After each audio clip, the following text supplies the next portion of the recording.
السلام علیکم ناظرین، آپ دیکھ رہے ہیں آئی بس۔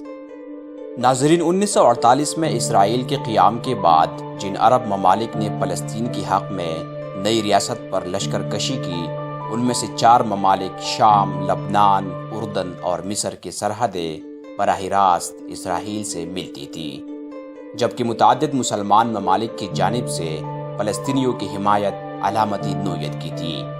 علامتی تو محض تکلفاً کہہ رہا ہوں، دراصل ان مسلمان ممالک کی فلسطین نواز پالیسی حسین سے بھی مراسم، یزید کو بھی سلام کے اصول پر استوار تھی۔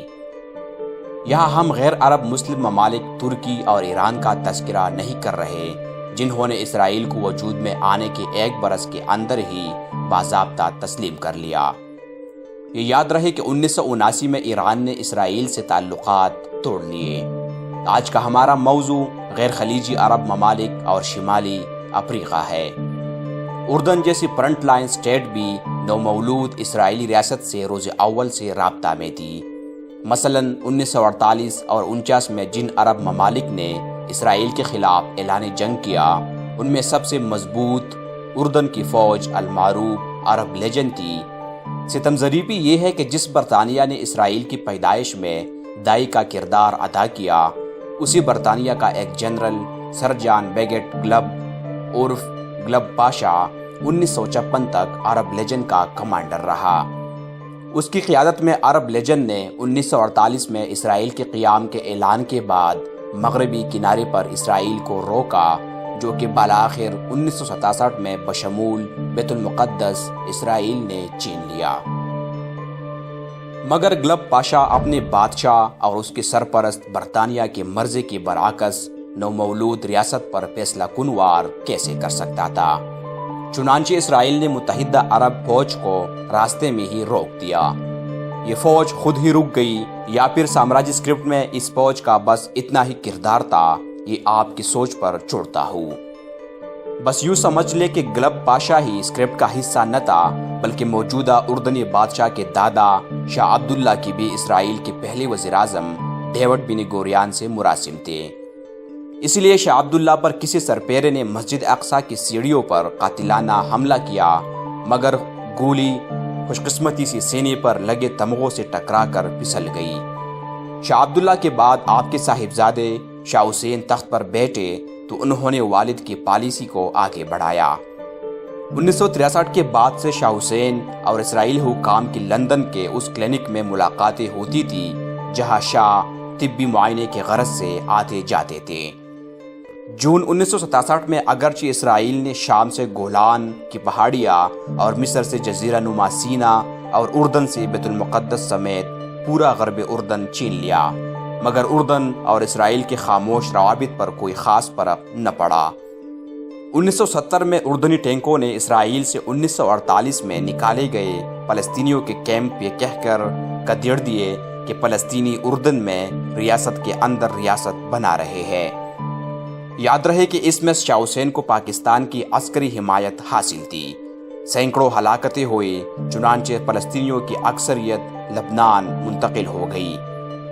1973 میں جب مصری صدر انور سادات اور شامی صدر حافظ الاسد نے اپنے اپنے مقبوضہ علاقوں کو اسرائیل سے آزاد کروانے کا منصوبہ بنایا تو اس منصوبے میں اردن کو بھی شامل کیا گیا۔ سادات اور اسد نے حملے کی اصل تاریخ یعنی 6 اکتوبر خود تک محدود رکھی، مگر شاہ حسین کو 1 ہفتے بعد کی تاریخ بتائی گئی۔ شاہ حسین نے اگلے ہی دن اسرائیل کا خفیہ دورہ کر کے وزیر اعظم گولڈا میر کو بتا دیا کہ 10 اکتوبر کے بعد کسی بھی دن سرپرائز کے لیے تیار رہے۔ اس سے پہلے کہ اسرائیلی ریزرو فوجیوں کو طلب کیا جاتا، مصر اور شام نے 6 اکتوبر کو 2 طرفہ حملہ کر دیا اور پھر شاہ حسین کو باضابطہ مطلع کیا گیا۔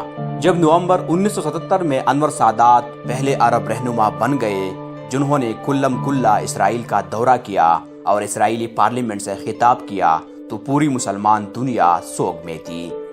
مصر کا سیاسی و سماجی بائیکاٹ ہو گیا اور اسے عرب لیگ اور اسلامی کانفرنس کی تنظیم سے نکال دیا گیا۔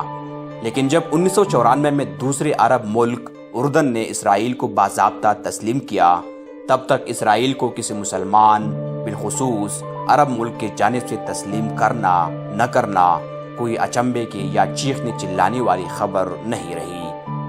اس سے 2 برس پہلے 1992 میں خود PLO اوسلو سمجھوتے کے تحت اپنوں کی ہی بے اعتنائی اور امریکی دباؤ کی تاب نہ لا کر اسرائیل کو تسلیم کر چکی تھی، مگر PLO کا یہ اقدام اختیار سے زیادہ اس کی بے بسی کا غماز تھا، لہٰذا اس کے اسرائیل کو تسلیم کرنے اور کسی مقتدر مسلمان عرب ریاست کی جانب سے تسلیم کرنے کی نوعیت میں فرق کو بھی ملحوظ رکھنا چاہیے۔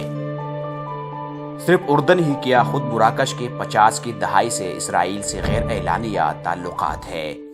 شمالی افریقہ میں مراکشی یہودی برادری عددی اعتبار سے سب سے بڑی تھی اور اب بھی ہے، حالانکہ اکثریت پچھلے 70 برس میں اسرائیل منتقل ہو چکی ہے۔ اسرائیل نے مراکش کی انٹیلیجنس ایجنسی کو تربیت دی۔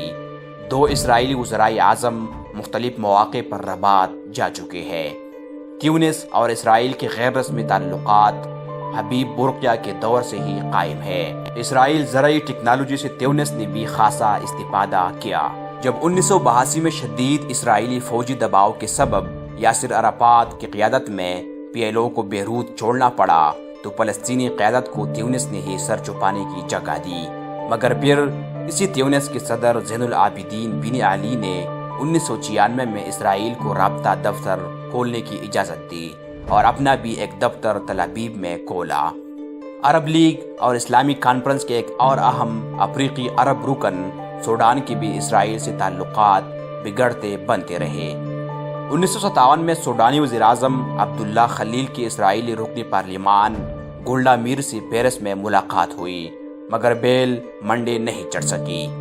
اگرچہ 1969 میں تختہ الٹنے والے جنرل جعفر المنیری کے دور صدارت میں اسرائیل سے روایتی فاصلہ برقرار رہا، البتہ جب 1984 اور 85 میں اسرائیل نے ایتھوپیا کے 8000 فلاشہ یہودیوں کو فضائی راستے براستہ سوڈان اسرائیل منتقل کرنے کا آپریشن شروع کیا تو نمیری حکومت انجان بن کے دوسری جانب دیکھتی رہی۔ اس برس پھر کسی حیرت انگیز خبر کے لیے قیصرائی شروع ہو گئی جب فروری میں سوڈان کی عبوری حکمران کونسل کے سربراہ جنرل عبدالفتاح برہان نے یوگینڈا میں اسرائیلی وزیر اعظم نیتن یاہو سے کیمروں کے سامنے ملاقات کی۔